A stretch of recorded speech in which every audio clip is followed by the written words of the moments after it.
This channel does not promote any violent, harmful, or illegal activities. All content provided by this channel is meant for an educational purpose only.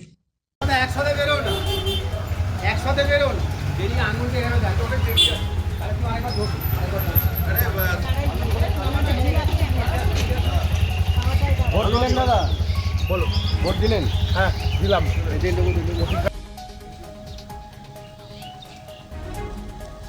আমি আমার বুথে vote দিয়েছি, শান্তিপূর্ণ vote চলছে, এখনো পর্যন্ত কোথাও ঘুরিনি, ঘুরবই বা কেন?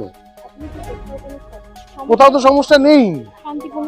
আর কথা ব্যাপারটা শুনুন, আমার থেকে ভালো জানবেন আপনারা সাংবাদিক, আপনারা ঘুরে বেড়াচ্ছেন, তো কোথাও কি আপনাদেরকে আমি জিজ্ঞেস করি কোথাও কি কোথাও আছে? অ্যাজ সাচ নেই, অ্যাজ সাচ কি নেই। শান্তিপূর্ণ ভোট চলছে। মহেশতলায় রেকর্ড নেই যে ভোটের দিনে অশান্তি। মহেশতলার মাটি, শান্তিপূর্ণ মানুষ বসবাস করে, তার যে যার মতন যাবে, ভোট দিয়ে বেরিয়ে আসে।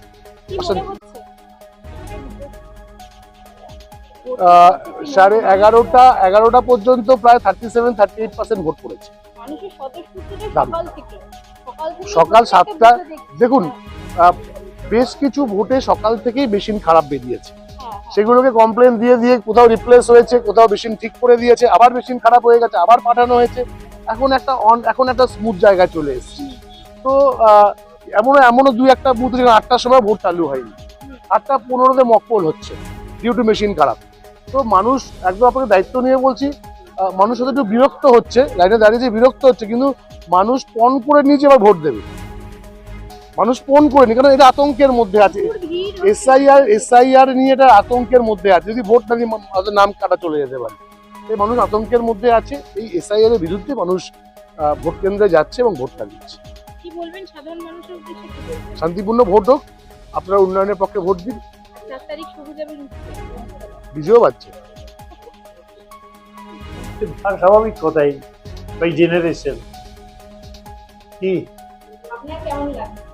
আমার তো ভালো লাগবেই, এটা স্বাভাবিক কথাই। ছেলেকে কি অ্যাডভাইস দিয়েছেন এই লড়াইয়ে? না, কোনো অ্যাডভাইস দিই, এমনি জিতবে আর অ্যাডভাইস কি দেবো? সেটা তো স্বাভাবিক কথাই নাকি? পুত্রকে কে না আশীর্বাদ করে, কন্যাকে কে না আশীর্বাদ করে নাকি? ওদিকে মেয়েও রওনা দিয়েও দাঁড়িয়েছে। হ্যাঁ হ্যাঁ।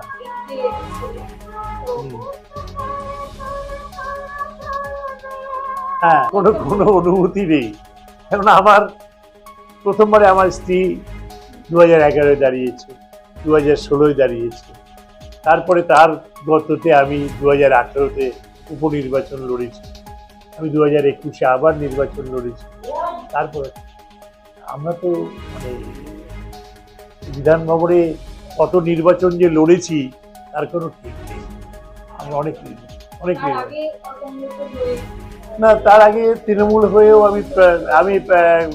আমি আমার ওয়াইফ, আমরা কাউন্সিলর নির্বাচনে লড়াই করেছি। প্রথম পৌরবোর্ডে আমরা লড়াই করি। হ্যাঁ, আমি ছিলাম। দ্বিতীয় পৌরবোর্ডে আমার ওয়াইফ ছিল। কি বলার নেই।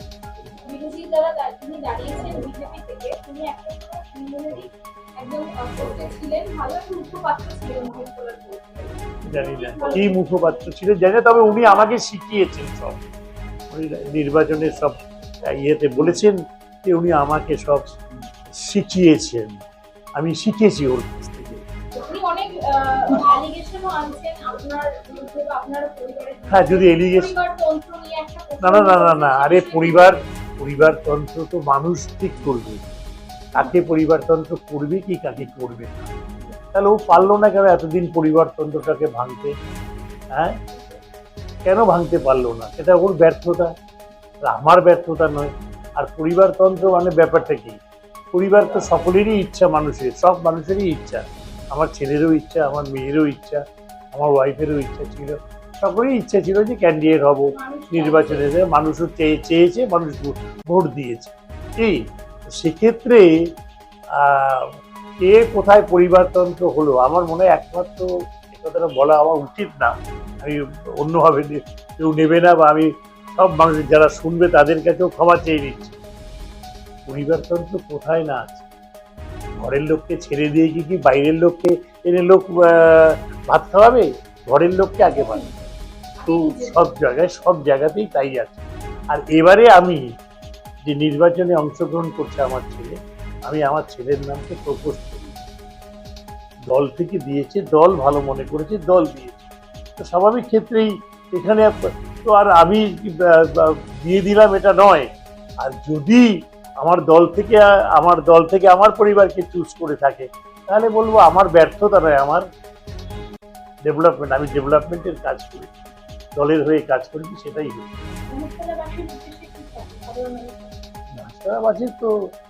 মহেশতলাবাসী আমাকে তো 1994 সাল থেকে দেখছি, এবং আমি 2018 সাল থেকে এমএলএ হয়েও আছি। ডেভেলপমেন্ট মহেশতলাবাসী কেন, তোমরাও যারা এখানকার যদি বাসিন্দা হও বা যদি মহেশতলায় কি ডেভেলপমেন্ট হয়েছে, কি ছিল আর কি হয়েছে সেটা বলতে হবে। কি সেই জায়গাগুলোকে দেখে নিয়ে মানুষ ঠিকই করবে যে কাকে ভোট দেবে, মানুষ ঠিক করবে। কে কাকে শেখালো আর কে কাকে বললো ওসব বলে লাভ নেই।